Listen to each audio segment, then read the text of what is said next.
This institution is very old. It was built together with the university. They are only apart by a year. I think 1972, 1973, somewhere there.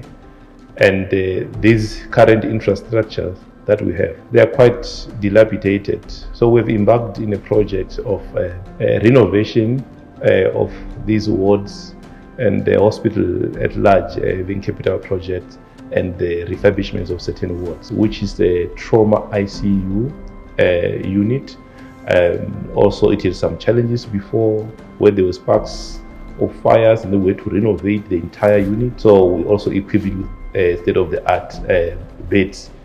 The electric beds or the multi-purpose beds that were procured, that has many functions. Those beds can do a lot to a patient.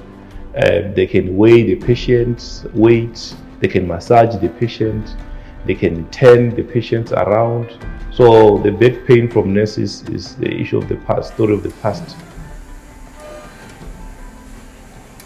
I am excited indeed because when I came here on December 2022, I felt that we have neglected the institution. We need to improve. What I saw is those beautiful machines, your CT scan, your Cath labs, and the buildings, that there is a huge improvement.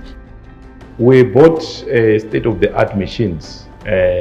We have the MRI, and we have the 2 CT scans. We used to rely on Steve Biko for many of the services, like the MRIs. But currently, we are doing these investigations ourselves. So we moved from a very limited number where we used to be given one day and we do 5 procedures. But now we are talking for the past month, 400 procedures that has been done at Dr. George Mukhari, because we are servicing these patients on our own without referring them anywhere. There is this aggressive approach on infrastructure that they've taken of changing things while rebuilding the clinics. You have seen them open small space for clinics that are inside the hospital.